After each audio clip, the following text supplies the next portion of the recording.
Are you tired of feeling burned out? I know I used to feel burned out all the time. And then I discovered some tips, tools, and strategies to go from burned out to balanced, beautiful, and abundant. I will be sharing them on this show, as well as interviewing experts that are going to help you transform from exhausted to energized and stressed out to serene. If you're ready to break free from the burnout for good, let's jump into the show.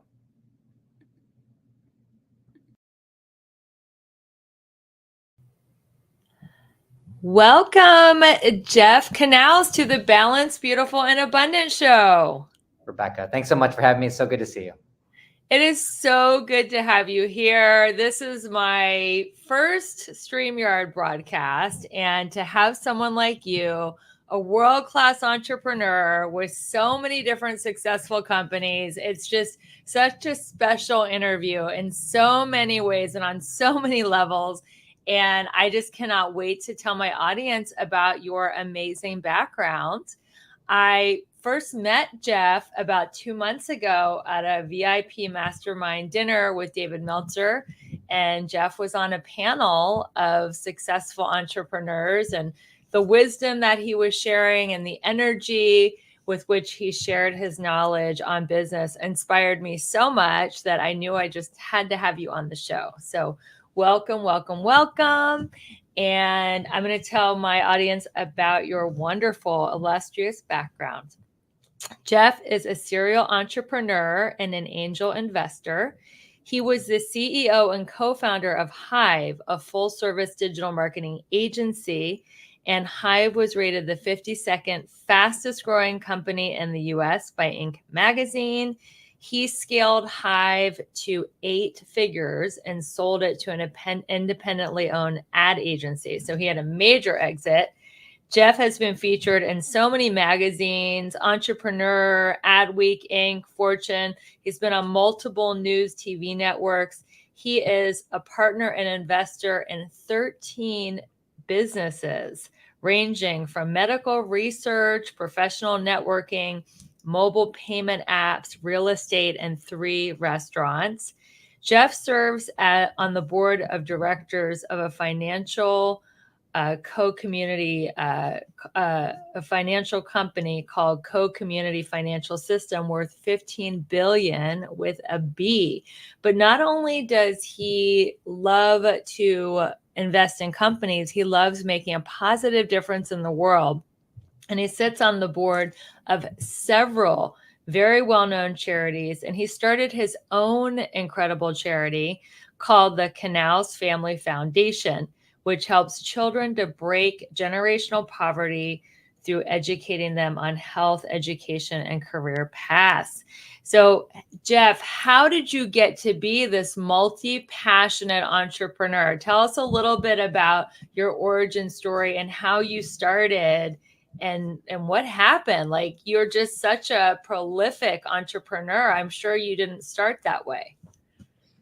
Certainly did not, Rebecca. And first of all, I'm honored to be your first on StreamYard. This is very exciting. So thanks for inviting me and making this all happen.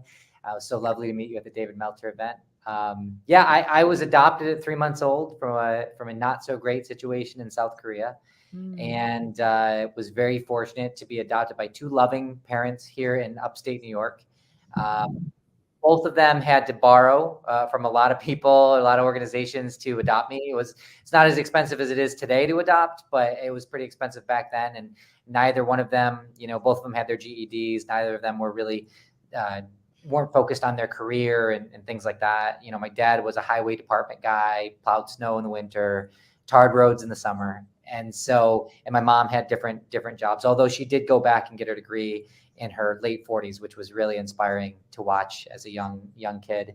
But they adopted me, and I grew up in a very rural farming community. There was no entrepreneurism anywhere. I didn't know anybody's, no friends of mine had businesses. It just wasn't a thing where I grew up. And so the world of owning your own business felt very foreign to me all the way up until, many years into my career. I started in broadcast television. What did you do in broadcast television? Were you on air or behind the camera, or what did you do? Yeah, I was in advertising. So I would be the advertising sales executive that would sell the airtime for local TV stations. I worked for an ABC and CW affiliate when I first started. And then when I was 26, I got a job as a manager managing NBC, CBS, and CW affiliate in Syracuse, New York. And so I had a team of ad sales execs. And as much as I love television, I realized that I really wanted to get in the digital marketing space. But in order to do that, I would have needed to take a step back in my career, because going from an TV advertising sales manager to a digital sales manager was a step back. And so really the only way forward that I found to not have to take a big step back was to take a step forward into entrepreneurship. So I started a company, Digital Hyve, the agency you referenced, and we grew up pretty quickly. So you started Digital Hyve, and when you started it, Jeff, did you just have a feeling that this was going to be your ticket to financial freedom? Did you just not even think that far ahead? You just knew that you wanted to like get out of the networks and do your own thing? Like, what were your intuitions or feelings when you started this, the company Hyve? Well, what's interesting is that at the time, I actually liked being in the corporate world. I didn't know any better, and starting a business seemed very foreign and scary. In fact, at the time, I had my first kid with my wife. My wife is from Finland, and in Finland, they get 3 years of maternity leave there. Oh, wow. Yes, 3 paid years of maternity leave. Amazing. So I told her that when we first got married, because she moved from Finland to be with me in New York, I told her, if we ever have kids, you can have the same kind of thing, because I was doing well on TV. I made enough money that she could stay home. So she was staying home. We had our first child. He was 3 months old. And I told her, hey, I'm going to start this business and we're not going to make any money for 12 months. Are you okay with that? And to her credit, she was like, if you think this is the best thing for our family, go for it. And I think in terms of feeling, I just knew that we were it was 2014 in the area we were. The market opportunity was so great because businesses knew they needed digital and social media marketing, but they didn't know who to turn to. And I was fortunate to have found my business partner who was incredibly skilled at running ads, doing SEO, building websites. And so he had this very unique skill of doing the execution. And I had all the contacts from being in ad sales for so long. I knew all the marketing directors and people making the advertising decisions for the companies, that it was a perfect marriage of partnership, where he did his kind of role, I did my role, and together we knew we could really build something special. And so in that first year, it was that typical startup grind. It was, make no money, ramen noodles every night. It wasn't until after just the first year, we hired our first employee, started to make a little money, but it all went back into the company, reinvesting. And then we grew pretty significantly after that. I would say starting in the third year. The first year we did about $105,000 annual revenue. The next year we did 850. The next year we did 3.2 million, 5.6, 7.2, 12, and then $15.5 million over the next 6 to 7 years. So it was quite the journey. Now, when you started it, were you planning to do an exit and sell it for millions of dollars, or did you not even know where it would lead? We had known, both my partner and I had known from day one that we wanted to do other things with our life. Mm-hmm. So we had kind of built the business with an exit in mind. We knew basically from day one that we wanted to have some kind of exit. And a personal reason was because my parents hated their jobs. They taught me that work was the enemy and I should run as fast away as possible from work as quickly as I could. And so my goal was to work really hard when I was young. And by the time I was 35, I had this number, it was totally arbitrary, but I had this number 35 in my head. By the time I'm 35, I want to have enough money that I can retire and not do anything. And it happened that when I was 35, I sold the company and I had a great exit and was able to retire. But very quickly, I realized that work is not my enemy. I actually love building. Where I find fulfillment, where I find purpose is taking, challenges or problems in the world and building something from nothing and creating solutions to those problems. And that's what I uniquely get excited about. It's what I'm uniquely able to connect the dots with, and building great teams. All those things kind of coalesce to say, I had the exit. I was like, what am I going to do next? And I ended up probably pendulum too far. I swung a little bit too far and I made all these new things, but it's been very rewarding and a lot of fun. So what shifted in you, like mentally, spiritually, physically, when you had that windfall of cash? Did you feel like a different person? Did you feel more freedom? Did you feel like pressure? Like, did you like, I don't want to mess this up? Like, what was the shift in you, if any, after you made that huge exit? You know, it's such a good question because I think there's a lot of assumptions around what you think you'll feel. Right. You look at your bank account and you're like, that's more money than I ever thought I'd have in my entire life. Right. That moment happened for me after I sold the business. And I think what's interesting, Rebecca, is all the feelings you described, I had them all at once. Mm-hmm. I had joy, elation, I had fear, anxiety, I had all the things that you mentioned, because it's not just, this, you climb the mountain and you get to the top and you put the flag in and you feel this enormous amount of success. And my business coach actually warned me of this beforehand, so I was prepared for it. But there's also this, you work so hard to get to this, arbitrary number.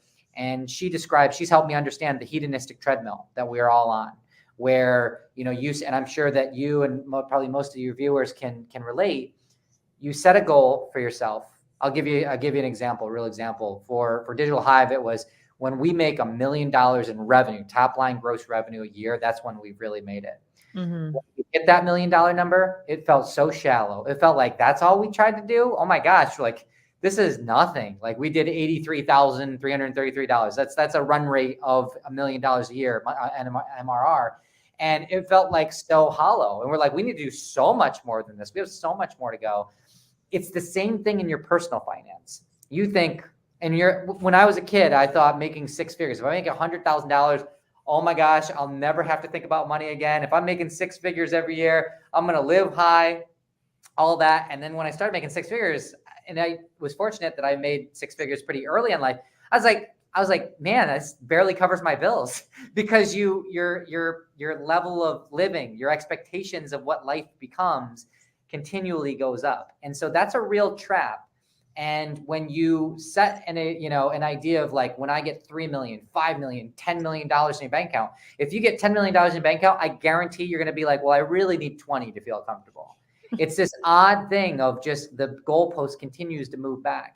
And so, it's about, you go into kind of protection mode. You go into, oh my gosh, like, how is this going to last? What kind of life can I live? Is it enough? Right. But it's also like, yeah, I hit this mountain. So I would say very honestly that not a lot practically changed in my day-to-day life, because I continued to work, I continued to build things. And now it's really just, it sits and it's growing, and I'm just continue to create value for the world and for the foundation and all the things that I want to do in my life. So money is a tool in which that can buy you time. It can buy you freedoms. It can buy you certain levels of happiness when you get to a certain point, but it is not the end all solution. I guarantee every single person that. Are you tired of endless diets and frustrating results? I know I was, and I didn't want to count calories, count macros, and I definitely didn't want to jab myself in the stomach with a needle to get the benefits of GLP-1. I'm so grateful I discovered the body transformation system. I have been on this easy to follow supplement program for a month, and I cannot even believe it. I went from 25% to 17% body fat. I haven't been under 20% body fat in my entire adult life. What I love about this system is it's all natural. It helps you regulate appetite, boost your metabolism, and burn fat. No chemicals, no needles, no harsh stimulants, no side effects, just results. All you have to do is go to the show notes to grab your sample. I can't wait for you to get the same results that I'm getting, and let's get lean and strong together. See you back in the show. So what routines as far as health and wellness have you been able to incorporate, because you do have the time and money freedom. And I'm sure, you want to be healthy and active with your 7 and 10-year-old kids, and also not get stressed out while you're, running 13 companies. So what kind of health and wellness routines or practices have you been employing? Yeah, such a great question. So I had to start taking my health seriously because in 2020, COVID hits, obviously, and I got diagnosed with an autoimmune disease that I had no idea was inside of me. Which Uh, one? it's called pemphigus vulgaris, which is a very rare autoimmune disease. Yeah, I don't know that It one. relates to skin and some other things. And, I get blisters and stuff. Wow. And thankfully, if this was the 1950s, it had a 95% fatality rate. Whoa. And now today, because of new technologies, you can't, it's incurable, but it's very manageable. The effects is, knock on wood, today are, I'm technically in remission at the moment because I was able to get some infusions and some other things that help manage it. But it was a real wake up call, and it was driven from stress, Rebecca. Like, that's how I had it in my body always. But it activated because I was extremely stressed. The business was stressed because COVID, all of our clients, malls, banks, car dealerships, whatever, they all shut down, which meant that our revenue dropped 70% in the month of April from what it was previous to COVID. So, and I had 56 employees that I had to take care of. And so it was a very stressful time, like it was for everyone, but that activated my stress level.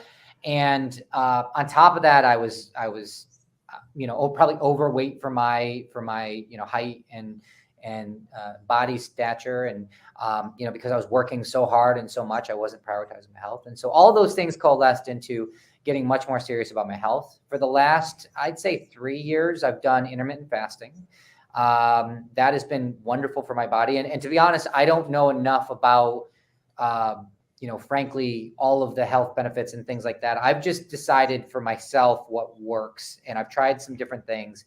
For me, intermittent fasting has been incredible because. So what is your schedule with that? Like, what is your feeding window and your fasting window? I do the 16-8. So I stop eating at 8 o'clock at night, and I start eating again at noon. Okay. And then I eat from noon until 8 p.m.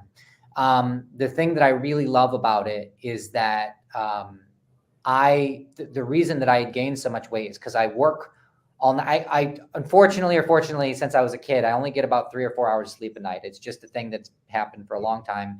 And so I work all night long. I'll work literally from like 11 until 2 o'clock in the morning. I work out every day after 2 o'clock. I do some cardio. I do some lifting and things like that. But every day, 7 days a week, I work out, but it's late at night and I work late at night. And so what used to happen was I'd be on the couch, I'd be working, and I'd have a bag of chips next to me, or I'd have some kind of snacks or candy. And I wasn't hungry. I was just having the habit of taking my hand and putting something in my mouth as I worked. And so the intermittent fasting was a way for me to break that habit. And fortunately, it really, it's worked very well for my body. And so that between that and working out every day has been a huge benefit to my overall health, for sure. That's great. And I know you're doing intermittent fasting 8 and 12. Are you also doing like high protein, low carb? Are you doing like the bulletproof coffee with the fat in the coffee? Like, anything else you want to share about your diet? As much as I would love to be able to get into macros and all those things, I have so many friends that are big into, their diets and how they eat and what they regulate. For me, it's about caloric intake. What I realized, here's what I realized for me. I am like most people, a very habit-driven person. And if I can't do something 7 days a week, I won't do it. So I've done everything from the old Beachbody workouts, Insanity, P90X, all that stuff. I've gone through phases of working out really hard. But the challenge is that if it's not something that I can keep up 365 days a year, I will stop at some point and I won't restart at some point. I'll get sick and then I'll break the routine and then I don't do it again. I take a week off. So I have to build in, for me, almost simple things that make sense in my brain that allow me to stick with it 7 days a week, and that just become part of my lifestyle. So I'm not a dieter. Right. The intermittent fasting thing is not a diet. My exercise is not a thing that I'm doing to lose a bunch of weight before a vacation.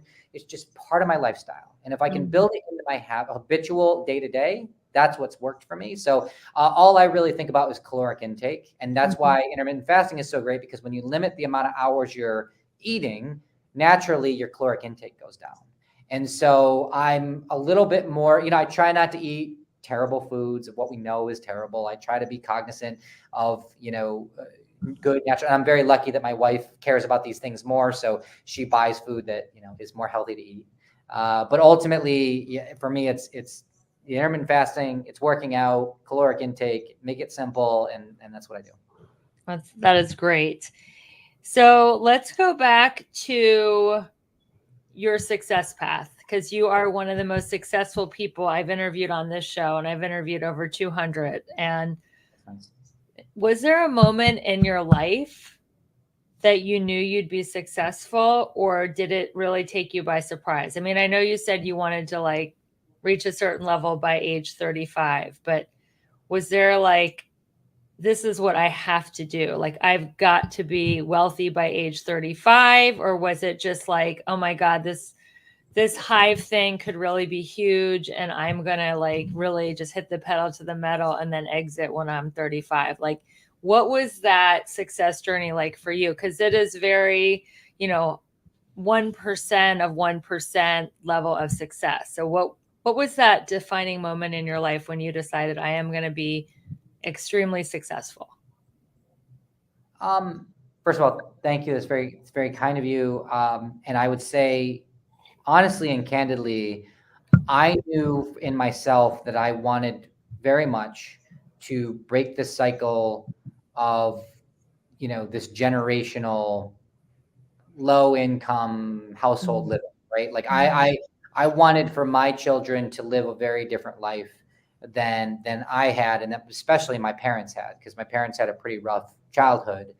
And so I knew what my coaches kind of taught me is that my motivation up until the point that I sold my company was one of fear-based. I was always running away from what we've identified as the poverty monster. Okay. And so for me, it was less about finding success and more about escaping this poverty cycle of not having enough, not knowing if we can afford, water that month or whatever the thing. We had a well and we had to go and buy water from this thing. So we had to take quick shot. There's all these things that I didn't want for my children. And I knew in order to get there, I would need to work extremely hard to do it. And so it wasn't so much about being successful or it was about escaping something. And it served me. What I've realized since then is that it's so much more fulfilling. It's so much more rewarding. Instead of your motivation being this fear-based running away from something, is running towards something. Ooh, that's the tweetable. If you guys are listening to this, taking notes, don't run away from fear. Run towards your vision, your big, scary, motivating, inspiring vision of what you're creating in your life. And it's different for everyone. You got it. You nailed it. And the reason that that's so impactful is because when you're running away from something, you get exhausted, you get burnt out. You're like, this is ridiculous. I can't keep up at this pace. But when you're running towards something, when you see the vision, when you're excited about it, when you can't wait to get there, you're running faster and you get less winded because you're so excited. The energy level that you're bringing to that quest, to that journey, is completely different than when you're running based on fear. And so that's been the kind of pivot that I've made in my life of finding things that are fulfilling, finding things that are going to aid me in my journey to the vision that I have for my overall life. And it's just so much more rewarding and so much less draining than what it was when I was running away from my poverty monster. Well, that's perfect that you bring that up, because actually the theme of the show is taking you from burned out to balanced, beautiful, and abundant. So when you're running from something scary, fear-based thinking, that can really burn you out because it gets exhausting to try to outrun your own fears, which are always at some level present. versus running toward your vision. So I know you mentioned that you have coaches and what role has business coaching and personal growth development played in you becoming the Jeff Knauss you are today? I would say that the best investments I've made in my life has been towards coaching.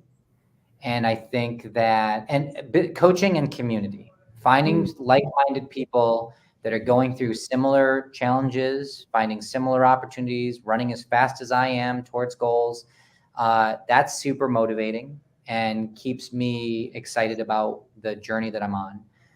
Coaching is just something that has been so incredibly impactful in my life. I've had, I think, 5 different business coaches throughout my life, and they've all came at exactly the right time and the right moment of my life.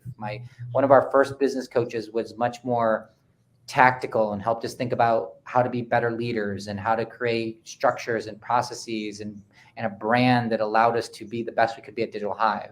My current business coach, who I've worked with, I think, for 5 years now, she has absolutely changed my life in the most positive way.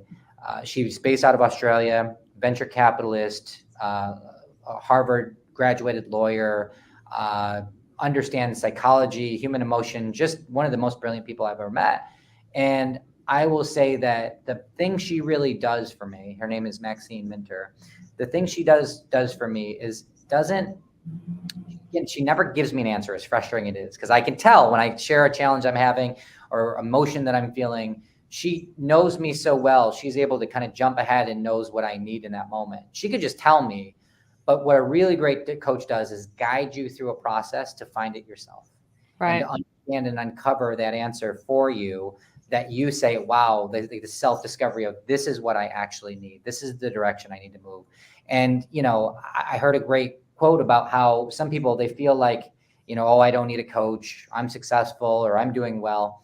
Well, every athlete, the best athletes in the world that have ever lived have all had coaches. Michael Jordan had a coach, Kobe had a coach, LeBron has a coach.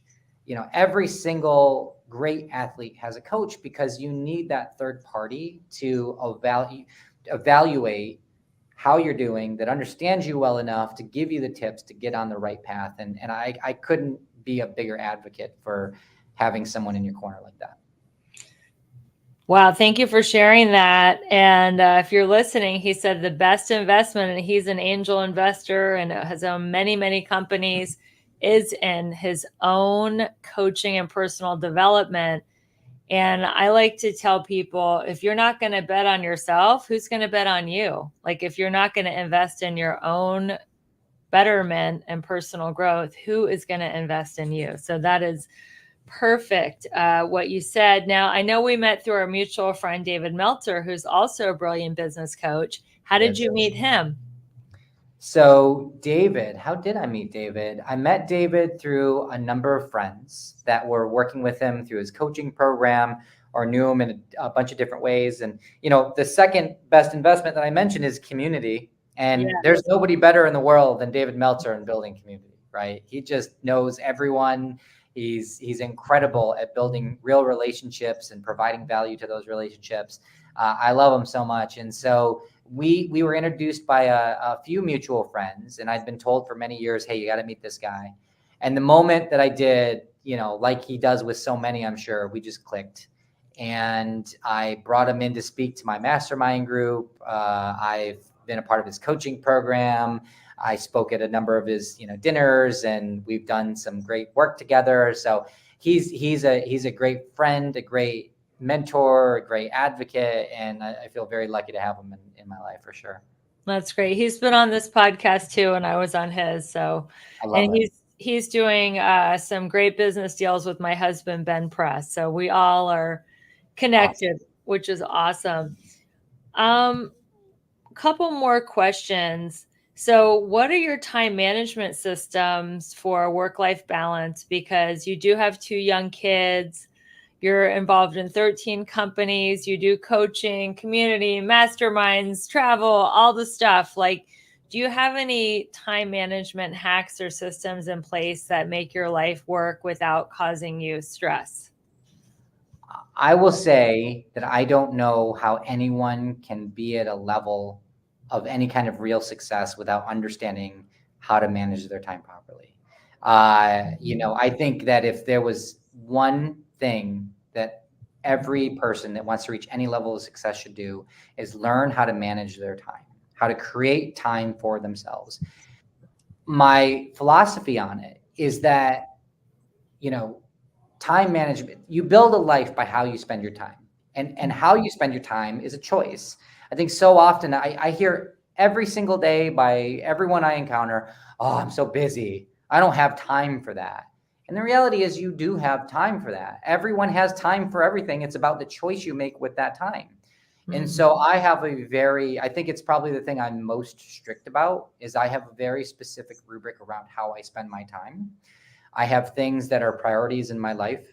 And I always said that the reason, as I referenced earlier, the reason I want to become successful, to have wealth, to do all the things I'm working so hard to do is so that I can pass along not only the money and investments and all those things to my future generations and my community through the Knauss Foundation, but it's the wisdom of learning how to manage that time, because everyone needs that skill. And so my major philosophy is I don't call it the work-life balance, it's work-life harmony, because you're never going to be 50-50. Right. It's going to be 50% work, 50% family, Right. never that. Sometimes, a lot of times it's 100% work, 0% family, 100% family, 0% work. And so, but I will say that my number one priority always, like if my kid's school calls right now and there's something wrong, I'm going to have to leave the podcast. Yeah. I make it clear to everyone, my employees, my clients, everything, that my family will always come first. I'm not going to be the dad that, sacrificed building real relationships and teaching my children, as much as I can for having a bunch of money. It's just never been worth that trade for me. And so I've been very fortunate in the businesses that I built. I think that's the first thing is you're really conscious about the businesses that you build and the investment of time that you're going to have to put into those businesses to ensure that it's not something that's going to completely take away from, you spending time with your kids. If that's your priority. Some people that's not their priority, no judgment. It's just not their priority. I know people that are much more prioritized on building their career than being great parents, because maybe they have a partner that is more supportive on that side. So it's about understanding what your real priorities are in life. And on top of all the things we just talked about, I also coach my son's soccer team. I coach my daughter's soccer team. I coach my son's indoor soccer team. I go to every game, practice, rehearsal, everything. Anything they do, we do, because I am 100% cognizant that time is that big. And we only live one time. And if I'm doing all this because I love being a dad, which I do, this very small time in my life that I'm going to get the opportunity to do it, I'm going to do it, which means I sacrifice a lot of other things to do it, but it's worth the sacrifice because it's my number one priority. So how do you block out these 13 businesses? Like, how do you organize your calendar? Do you use a calendar? Do you use like a productivity app? Like, how are you, budgeting your time? Yeah. So for me, it's a rubric that I see it's a weekly thing every week, and every kind of 2 weeks I kind of plan ahead of what my calendar looks like, what time I have allotted for different things.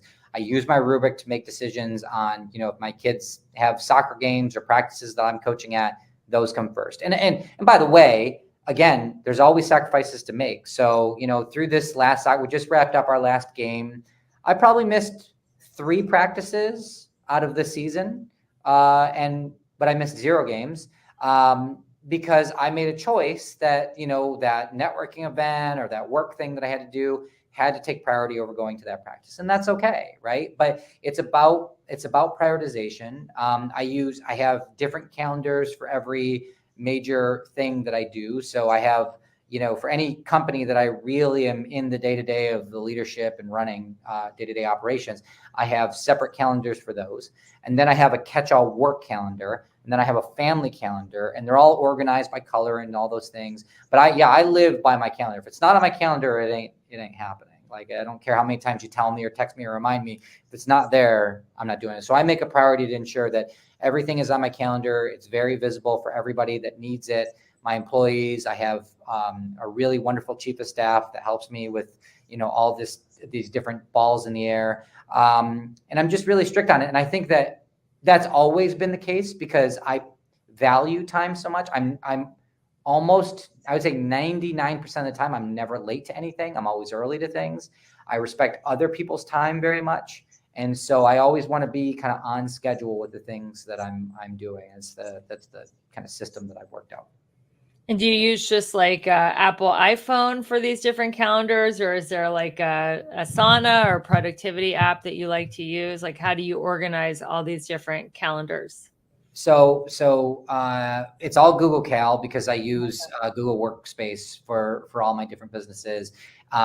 Monday.com is our project management system that we use for most of the businesses, so across businesses. And then my chief of staff does a really good job of creating processes that she knows. I would highly advise most people, even if, you don't need to be a CEO. You don't even need to be a high level executive. Every single person could use a virtual assistant. They're getting way more affordable. And that's my chief of staff started as a virtual assistant. I hired as a virtual assistant, and then she became so invaluable to me. She became my director of ops, my chief of staff. And so a VA, typically you only pay them by hour. It's how I started with, her name is Haley, who's incredible. And if you teach them and give them the guidelines, if somebody reaches out to you for my time, this is how to evaluate that time. And here's where you can make easy decisions for me. And here's where you ask me if, so it's really a if then kind of situation. If this happens, then you do this. And that's the way I do it. I don't like to use Calendly or any kind of scheduling tools because I feel like it puts the onus. If I'm asking you for an appointment, but you have to go and do the work to find the time, I don't love that. So I like to create convenience for people that I'm working with. And I'll just tag in my chief of staff or my VA to say, hey, can you help us find time? And then that way it's a little bit easier than you having to go into a software to pick your time and find all the things. And so there's different nuances that I just have a preference on with communication, convenience. But we have systems, in place to make sure that everything is, all my time is created according to my priorities in life. And how far out in advance do you plan your vacations and your downtime? With as much advance notice as I can. Like any major vacation, like next year, we probably for the last 5 months, we've had, where are we going? St. Kitts and Nevis Island. We're going there in February. So I like to just get ahead of that. But 2 weeks ago, I was like, hey, let's go to Charleston for a quick family vacation. I love to travel. My wife loves to travel. My kids love to travel. And because my wife is from Finland, we travel to Finland every year as well. And so that's typically booked out quite far. And because that's so important to us as a family, that gets priority. So that's why I like to do it early, because once that's locked in, you can't have that time, right? Yeah. Like it's locked in. I booked the trip. The flights are in. So if you want to do something, that time is already set. That's why I like to do it way, way in advance. And how did you meet your wife? We were both studying abroad in Nice, France. It was a lovely time. We were both there for about 5 months. She was studying abroad from Finland. It was a very culturally diverse program. There were people from Korea and Mexico and Spain and all these places. And she's from Finland, and I was visiting from New York, and we were friends for the first 4 months. And the last month, we kind of started dating, but we were like, oh well, semester ends, we both go home. We're like, well, that was fun, but at the same time, like, you live in Finland, I live here. She came to visit me after the semester was over. It was our senior year. School's done. She visits me for 2 weeks. We're like, oh, that was kind of fun. Let's, maybe we could try this. So for 3 years, she would visit me for 3 months, leave for 3 months, visit me for 3 months, go back and work, because I made no money. My parents didn't have any money. My first job out of school, I made $21,000 the first year and $23,000 the second year of, out of school. And so we had nothing. And so she would work enough to afford a plane ticket to, for 3 months, and then fly back on her dime to come see me for 3 months. I would pay for the bills while we were there. We lived in a studio apartment. And then she'd fly back, make some more money, and come back. And after 3 years, we're like, all right, let's just do this thing. Let's get married. So and we're going on year 15 now.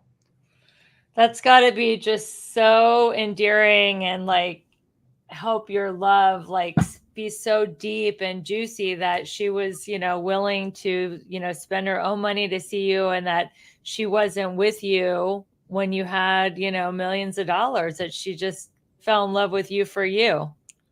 Yeah, that's one thing I feel very grateful for, is that we met each other under the pretense of two people that fell in love and that adore one another. She's my best friend. And I will say that she's been able to be my biggest supporter throughout all of this. And she deserves just as much, if not more, credit for all of the things that we've done together. This isn't the Jeff show. This is really our family and all the things she's had to sacrifice in order for us to get where we are. And so I'm very thankful to have a partner in life that has gotten, that has given me so much support to get to where we are today. Well, that's wonderful. So last couple questions. What advice or encouragement could you give a struggling young entrepreneur that's just, they're new at their business and they're not making a profit yet and they're just putting it all on the line? What would you tell them? One more day. One more day. When you feel at your lowest, when you're like, this, what have I done? Because every entrepreneur goes through days where you're like, this was the best. I'm so excited. There's so much opportunity.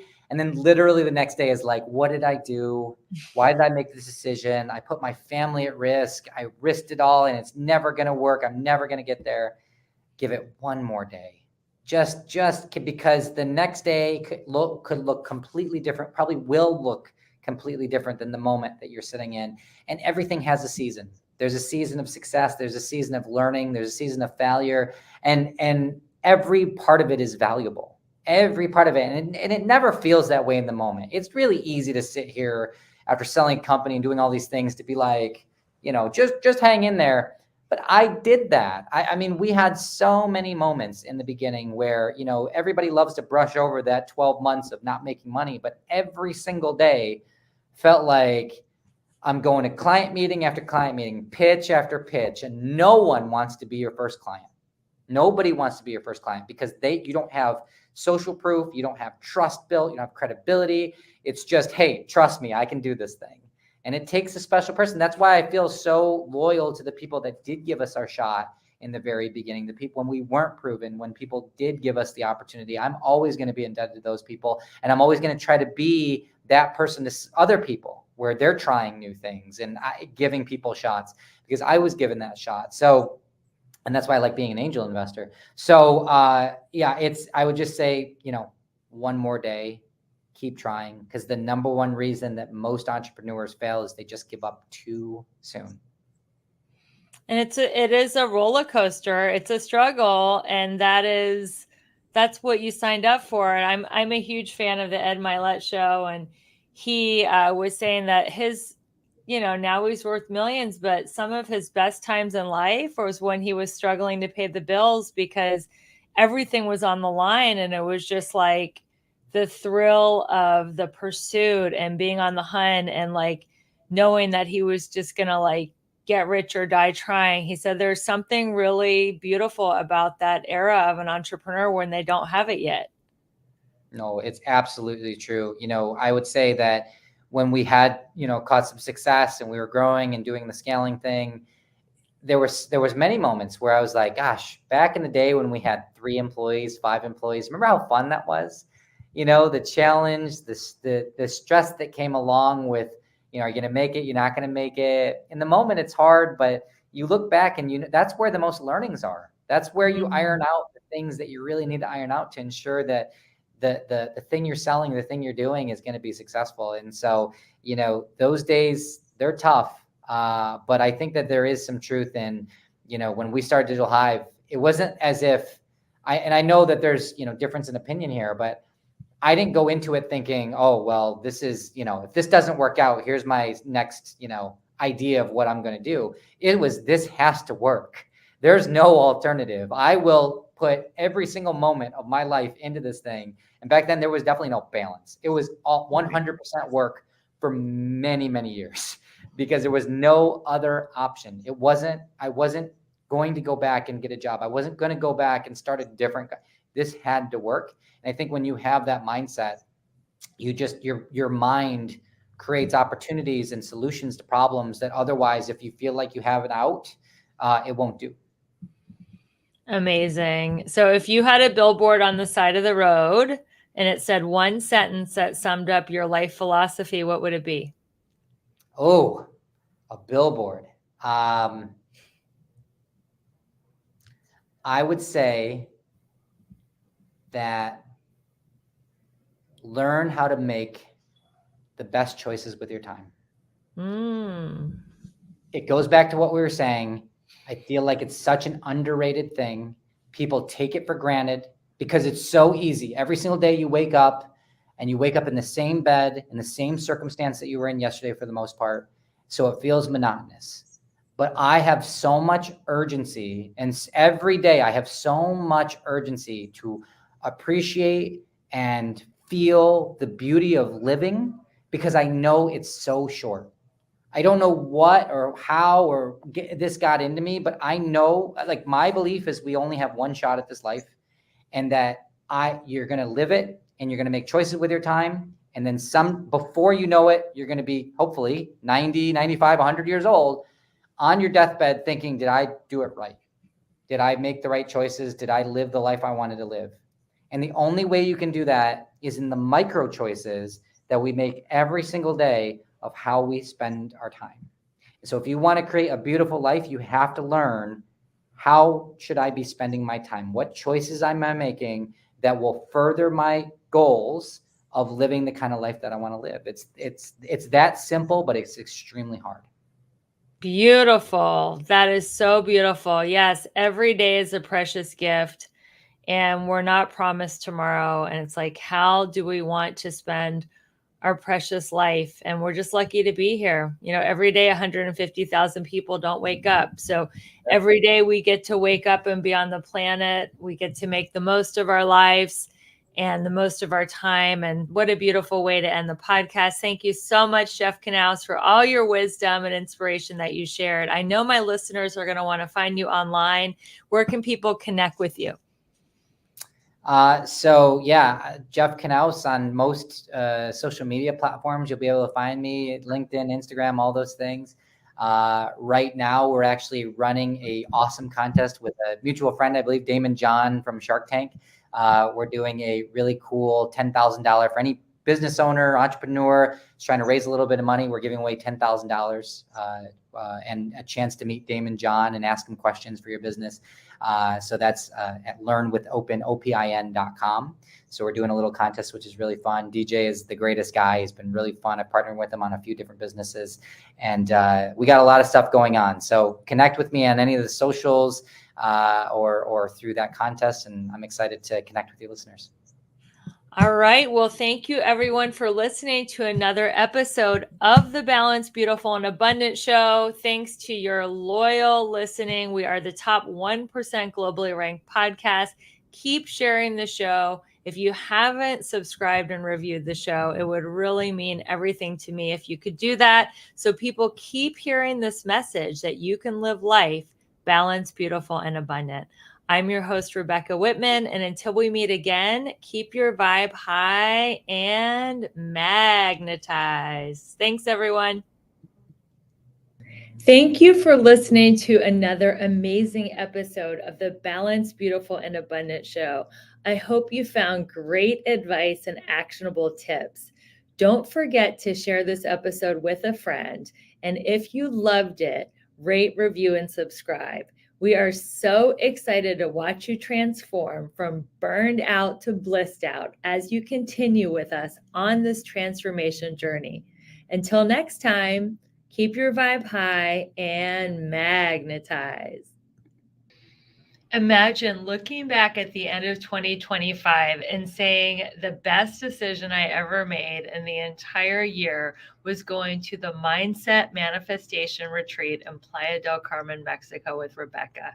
Not only will we set intentions, goals, and strategies for your new year, we will give you 21 customized affirmations, a vision board, a power word, a playlist, and every tool you need to get all 7 pillars of your life to a level 10 and to crush your goals in 2025.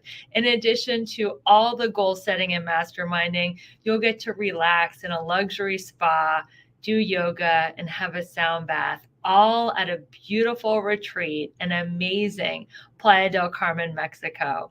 And if you can't make it all the way to Mexico, which I know you want to do, and I can't wait to see you in Mexico, I'm having a little mini version of that on December 29th. It is a free training I do every year for my community called the New Year, New You workshop, where you will get 21 customized affirmations to make sure that 2025 is your best year ever. Go to the show notes to learn more. I'll see you at the